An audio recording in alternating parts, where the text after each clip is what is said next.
حالات ہوں کہ بلوں کے لیے لوگ سڑکوں پہ ہیں کہ ہم نہیں دے سکتے، روٹی کے لیے لوگ سڑکوں پہ 160-70 کا آٹا ہے، 160-70 کی چینی ہے، شاید آج اس سے بھی زیادہ ہے، 180s میں ہے، تو آپ کیا کرتے؟ کون سے ایسے اقدامات لیتے جس سے آپ کو لگتا ہے کہ یہ کروں گا نا تو یہ نیچے گرنا رک جائے گا؟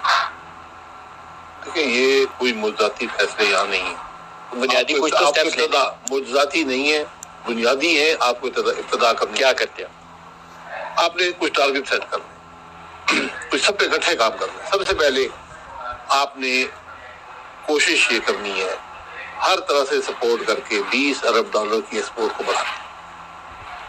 یہ اوور نائٹ نہیں ہوگا، اوور نائٹ نہیں ہوگا، لیکن آپ راستہ تعین تو کر دیں. 31 سے 27 پہ آ گیا ہر طرح سے سپورٹ کریں.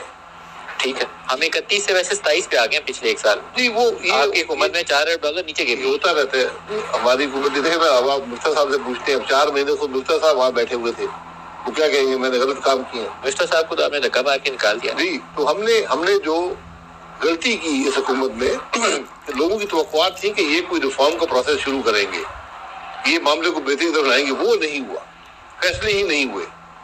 یہ حکومت فیصلے کرنے سے قاصر رہی ہے. مجھے سمجھ نہیں آتی کیوں، لیکن فیصلے نہیں ہوتے تھے. اس کا بھگت رہے. اب تو یہ آپ نے یہ ٹارگٹ سیٹ کرنا ہے کہ جو بھی سپورٹ حکومت پاکستان، پہلے آپ کہتے ہیں برآمدات بڑھانی ہے، $20 ارب $50 ارب پہ برآمدات لے جائیں. آپ ہر چیز چھوڑنے اس پہ فوکس کریں. صحیح.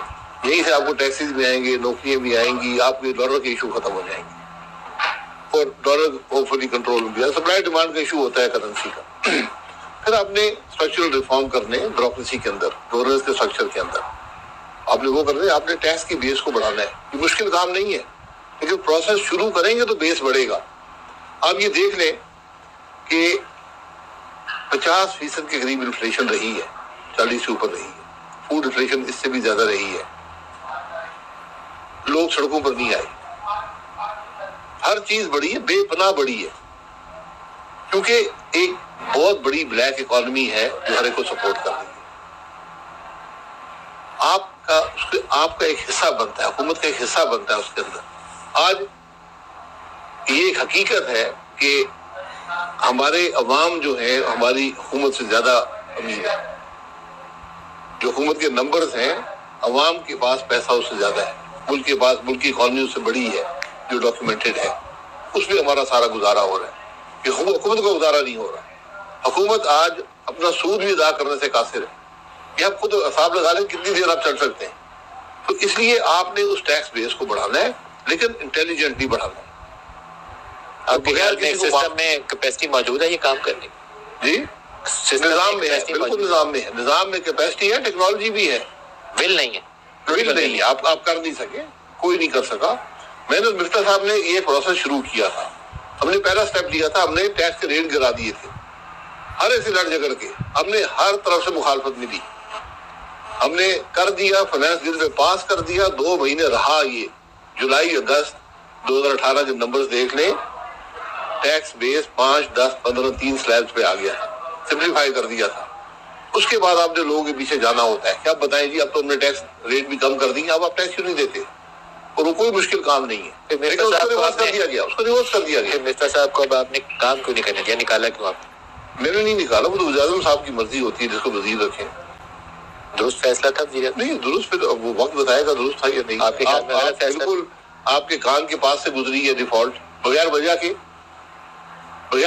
میں یہ کہتا ہوں کہ آج حقیقت یہ ہے کہ ہمیں جو ارجنسی ہے سچویشن کی، ہمیں وہ نظر نہیں آتا کہ کہیں پر بھی کہ کوئی ہاتھ پیر مار رہا ہو، کسی کو فکر ہو، کوئی راتوں کو پریشان ہو رہا ہو کہ ہمارا ملک نہیں چل رہا.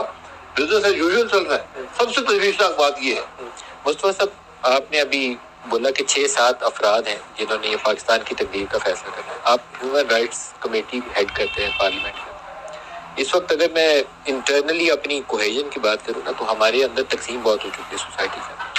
بے یقینی ہے، آپ ڈالر بھی دیکھیں تو مارکیٹ سینٹیمنٹ اس کو ڈرائیو کر رہے ہیں. لوگوں کو کانفیڈنس نہیں ہے، وہ ڈالر خرید کے باہر لے جاتے ہیں یا اسمگل ہو جاتا ہے کچھ افغانستان میں. تو سینٹیمنٹ ڈرائیو کر رہے ہیں اس وقت. آپ کی اسٹاک بھی گر رہی ہے.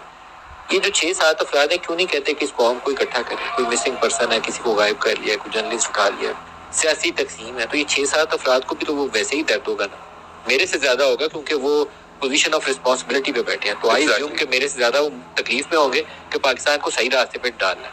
تو صحیح راستے پہ ڈال کیوں نہیں رہے؟ کیا چیز ماننے ہیں؟ رکاوٹ کیا ہے؟